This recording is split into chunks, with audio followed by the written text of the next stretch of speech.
Oi, eu sou Malu e nós vamos aprender sobre a doença de Marek e as micotoxinas. O agente etiológico da doença de Marek é o vírus da doença de Marek, ou VDM, denominado como herpes vírus 2 dos galídeos, classificado no gênero Mardivírus da subfamília Alpha herpes viridae e da família Herpes viridae. Os principais sinais patológicos e clínicos observados em aves infectadas incluem a imunossupressão, a polineurite e a formação de linfomas constituídos por células T neoplásicas, principalmente em tecidos viscerais e na ectoderme. Ele apresenta tropismo pelo tecido linfóide e se caracteriza durante a infecção pela associação com as células desse tecido.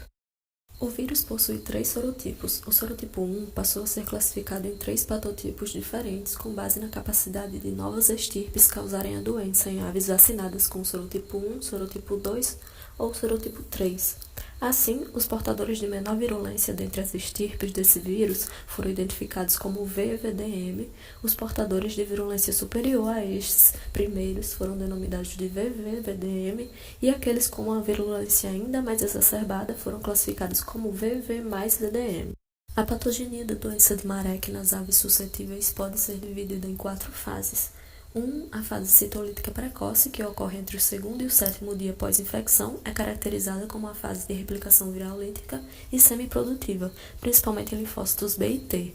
2. A fase de latência em células TCD4+, que ocorre entre o sétimo e o 10º dia pós-infecção, resulta na disseminação sistêmica do VDM. Nessa fase, começa a ocorrer a infecção de células epiteliais do folículo da pena, havendo nelas a replicação viral produtiva e a eliminação de partículas virais infectantes livres de células para o ambiente. 3. A fase citolítica e imunossupressora, que é principalmente caracterizada pela reativação da infecção viral em células TCD4+, a qual se inicia aos 18 dias após infecção. E 4. A fase proliferativa, que se inicia próximo ao 28º dia pós-infecção e é caracterizada pela formação de tumores viscerais constituídos por linfomas de células TCD4. Aqui está presente um esquema para ilustrar melhor a patogenia da doença de Marek. As aves são infectadas pelo VDM logo após o nascimento. A presença de anticorpos maternos pode conferir proteção a essas aves e, com a aquisição gradual da imunocompetência, o próprio sistema imune delas desenvolverá respostas imunes mais eficazes de proteção se elas tiverem sido vacinadas contra o vírus de Marek. O curso da infecção pelo VDM é influenciado pelas características genéticas da linhagem das aves infectadas, sendo identificadas linhagens de galinhas resistentes e outras suscetíveis à infecção pelo vírus. Embora a doença de Marek venha sendo controlada há muito tempo através da vacinação, essa enfermidade apresenta risco para a saúde e bem-estar das aves mantidas em criações comerciais, havendo crescente evidência de que o uso intensivo das vacinas atuais contra o VDM está favorecendo a geração e o estabelecimento de estirpes cada vez mais virulentas. As toxinas de fungos ou micotoxinas estão frequentemente presentes em alimentos utilizados para a formulação de rações usadas para aves e podem causar intoxicação clínica, assim como imunossupressão. Uma das mais importantes micotoxinas é a aflatoxina B1, que exerce ação imunossupressora para galinhas, frangos, perus e patos.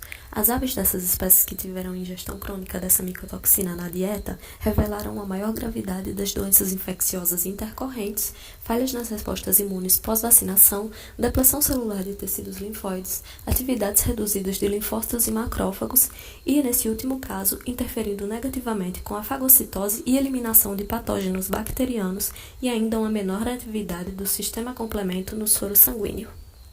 Micotoxinas como os tricotecenos provocam lesões nas barreiras imunes junto às mucosas e no tecido cutâneo próximo às penas. Fulmonizinas e outras toxinas produzidas pelo Fusarium moniliforme causam depressão linfóide, redução da produção de anticorpos e apresentam toxicidade para macrófagos e linfócitos. As ocrotoxinas causam atrofia generalizada de órgãos linfóides e comprometem as respostas imunes adaptativas humorais e citomediadas, redução acentuada nas respostas pós-vacinais e na atividade fagocítica e aumento da gravidade das doenças infecciosas intercorrentes.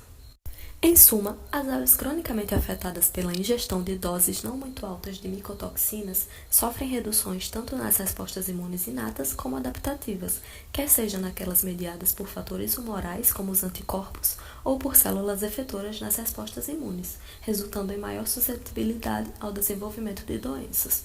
No vídeo a seguir, aprenderemos sobre as avaliações anatomo-histológicas, celulares e funcionais do sistema imune de aves imunossuprimidas.